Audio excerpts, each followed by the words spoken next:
आज दो अहम खबरें हैं हमारे पास। पहली तो ये जो हमने कादियान के अंदर करप्शन के हवाले से न्यूज़ ब्रेक की थी, उसके ऊपर कादियानी जमात के खलीफा मिर्ज़ा मसरूर अहमद साहब ने अपना फैसला सुना दिया। वो फैसला क्या है, शेख साहब से जानने की कोशिश करेंगे। और दूसरा ये कि इसी नाम नहाद खिलाफत के उम्मीदवारों की तादाद जमात के अंदर बढ़ती जा रही है। वो कौन लोग हैं जो सामने आ रहे हैं, इसके ऊपर भी थोड़ी रोशनी डालेंगे। मेरे साथ मौजूद है हमेशा की तरह अहमद करीम शेख साहब। अस्सलाम वालेकुम रहमतुल्लाह शेख साहब। वालेकुम अस्सलाम, क्या हाल है फारूक? अल्हम्दुलिल्लाह शेख साहब। शेख साहब, ये जो कादियान के अंदर हमने न्यूज़ ब्रेक की थी कि करप्शन की जमात के ओहदेदारों ने, उसके ऊपर सुनने में ये आ रहा है कि मिर्ज़ा मसरूर अहमद साहब ने अपना फैसला सुना दिया है। इसके ऊपर बात करेंगे, आपसे मैं डिटेल्स चाहूंगा।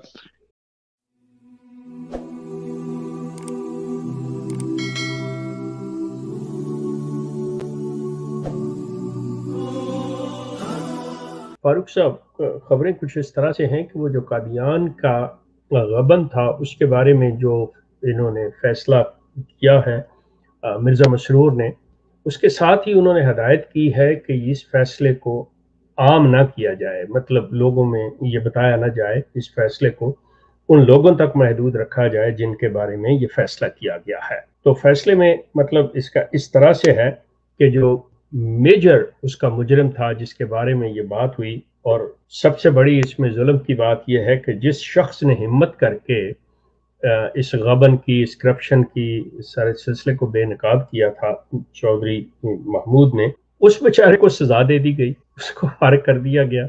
और जो मुजरिम हैं, जिन्होंने जुर्म किए हुए हैं, जिन्होंने गबन किया हुआ है, ये पब्लिक मनी, लोगों के पैसों का, उन्हें मतलब कोई खास सजा नहीं दी गई। उन्हें मतलब आप यूं कह लें कि एक जगह से उठा के दूसरी जगह पे बिठा दिया गया, या किसी को थोड़ा सा डिग्रेड कर दिया गया, लेकिन कोई और सजा नहीं दी गई।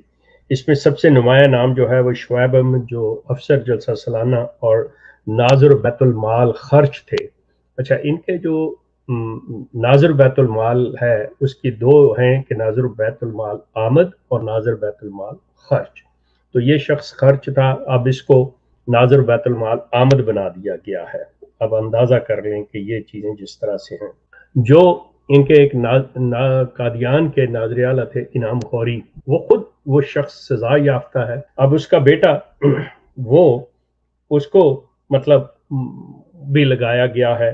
और इस इनाम गौरी की मजीद जो इसमें इंकशाफात हुए थे करप्शंस के, उसको बचाने के लिए उसी बंदे को कि जिसने ये चीज़ डिस्क्लोज की थी, उसको सजावार ठहरा दिया गया है। इसी तरह मतलब शाहद को, शुएब को इन्होंने थोड़ा सा डिग्रेड किया। इसी तरह शाहद काजी को भी इन्होंने थोड़ा सा डिग्रेड किया, जिसने लाखों रुपए का गबन किया हुआ है। अब इसकी तफसील आप इस तरह से ले लें कि मैं आपको जिन ओहदेदारों ने मतलब सही करप्शन में, चाहे वो रवा से हैं या कादियान से, अब मैं रवा के लोगों को भी इसमें शामिल कर रहा हूँ कि ताकि जमात के लोगों को ये चीज़ पता चल सके कि असल बात क्या चल रही है, कौन से ये करप्ट हैं और मसरूर मियाँ इनको किस तरह से बचा रहे हैं। सवाल उठता है कि क्यों बचा रहे हैं। ये चीज़ अहमदियों को सोचने की है कि इस पे गौर करें, सोचें इस चीज़ के ऊपर, सवाल करें इसके ऊपर कि ये क्या है। उसमें सिलसिला ये है कि एक इनके जनाब कर्नल अयाज खान होते थे अमूरमा के, मतलब उनके ऊपर करप्शन का इल्ज़ाम, शराबी होने का इल्ज़ाम, खवातीन को हरासा करने का, ये बाकायदा तौर पे इन पे जुराइम है। एक शख्सियत है फातेह की। ये फातेह शख्स वो है जो मिर्जा मसरूर का दामाद है। फातेह ये मिर्जा मसरूर का दामाद है। इस शख्स ने मतलब चंदों में लाखों रुपए का गबन किया हुआ है। फिर अपने दोस्त अहबाब, अजीजों अकारब की अकबरा परवरी, कादियान, लंदन, हर जगह पे ये शख्स जो है उनकी अकबरा परवरी कर रहा है, उनको नवाज रहा है। फिर आ जाए सलीमुद्दीन, जो स्पोक्स पर्सन है इस वक्त, जो जमात का मतलब नुमाइंदा है, स्पोक्स पर्सन है। आपने अक्सर देखा होगा कि ये स्टेटमेंट देते हैं ट्विटर पे भी, दूसरी जगह पे, ये सदर अमूमी तर्जुमान जमात अहमदिया। इनके ऊपर भी जो है इल्ज़ामात, वो खवातीन को हरासा करने का, वो गलत और मतलब अपने मनमानी के फैसले करने का, इनके चंदों में मतलब लाखों के हिसाब से करप्ट गबन करने का। और मजे की बात है, इनके ऊपर 2 FIR भी कट चुकी हुई हैं। पाकिस्तान रब्वा के अंदर इन पे FIR। फिर एक साहब हैं अकबर अदनी, जो साबिक नाज़िम जायदाद हैं, उन पर लाखों रुपए के गबन का है। उनके पास आराइशी किस्म का ह्यूज बड़ा मतलब आप कह लें कि वेल टू डू घर है उनके पास, और इसी तरह उनकी गाड़ी है। इनाम गौरी जो कादियान के नाज़िर आला, वो उनके साहबजादे जो मैं पहले कह चुका हूँ कि उनके ऊपर भी चंदों के लाखों रुपए गबन करने का है। आप अंदाजा करें कि मसरूर मियाँ ने उन्हें सिर्फ 50,000 मरतबा अस्तगफार पढ़ने की सजा दी। जस्ट इमेजिन कि सजा जो है कि जी आप 50,000 मरतबा अस्तगफार पढ़े। वसीम खान हैं और हफीज साहब जो दफ्तर दीवान कादियान में, इन पर भी चंदों का है।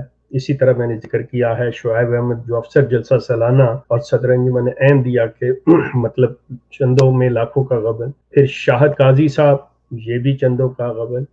मुनीर अहमद हाफिजाबादी, मेंबर सदर अंजुमन अहमदिया, अखबार बदर के एडिटर, इन पर भी चंदों के करप्शन का इल्ज़ाम। अब्दुल वली क्लर्क था जिसका भाई अब्दुर्रहमान क्लर्क, इन्होंने करप्शन की, और इनको मजे की बात है कि इनको फारिग कर दिया गया और इनको कहा गया कि रकम वापस कर दें, अगर नहीं करते तो आपको 6 महीने की मोहलत दी जाती है, वरना आपका इखराज कर दिया जाए। अब यहाँ पे आप अंदाजा कर सकते हैं, मेरा ख्याल है इसके ऊपर हम जो तफसीली अपना प्रोग्राम करेंगे उसके अंदर, ये तो खबरों का सिलसिला है, इसमें हम तफसील में नहीं जा सकते, कि ये जो सिलसिले हैं, क्या ये सजाएं, क्या इस तरह का सलूक जो है अगर ये दुनिया को मुतारफ कराया जाए तो दुनिया इस सिस्टम को अपना लेगी, द सिस्टम ऑफ जस्टिस को? ये एक सवालिया निशान उठ रहा। फिर उसके बाद जो मिर्जा वसीम जिनकी डेथ हो गई हुई है, उनके बारे में था कि उनके दौर में इतना ज्यादा ये कुछ हुआ, उहदेदार जो दौलतमंद होते चले गए। नजीर मुश्ताक एक मुरब्बी थे, उन्होंने बच्चों से ज्यादती की हुई। इसी तरह ये सारे जो सिलसिले चले हैं, ये सारी बातें, किसी शख्स को कोई सजा नहीं दी गई, किसी शख्स के ऊपर किसी को मतलब पुलिस के हवाले नहीं किया गया, किसी शख्स को मतलब किसी जुर्म में चार्ज नहीं किया गया, अपने अंदर रखा गया। और जो जैसा कि मैंने कहा है कि मसरूर साहब की हदायत हैं कि इस फैसले को कि जो कुछ भी है पब्लिक ना किया जाए, आम लोगों को पता नहीं चलना चाहिए। ये किस लिए होती है बात? ऑब्वियसली जब आप इंसाफ नहीं कर रहे, आप अपने जुराइम पे पर्दा डालना चाह रहे हैं जिसमें आप खुद महसूस कर रहे हैं, और ये ऐसा महसूस हो रहा है कि मसरूर खुद इन चीजों में मुलव्वस है। वरना अगर वो हकीकी मानों में एक दयानतदार शख्स हो और वो खुदा का खौफ रखता हो और वो इस बात का ख्याल करे कि मैं सरबराह हूँ और ये पब्लिक मनी है, तो वो बाकायदा तौर पे इन लोगों को पब्लिकली सजाएं देता, इनको बताता ताकि दूसरों को इबरत हो। लेकिन जिस तरह से उसने बात की है कि ये मेरा फैसला किसी आम लोगों तक न पहुंचाया जाए, इसको पब्लिक न किया जाए, तो इसमें खुद वो मुलव्वस नजर आता है। तो ये हमारे पास थी खबरें। इंशाल्लाह इसके बाद मजीद जब इसके ऊपर हम प्रोग्राम करेंगे तो इसकी सारी तफसील के अंदर हम लोग जाएंगे।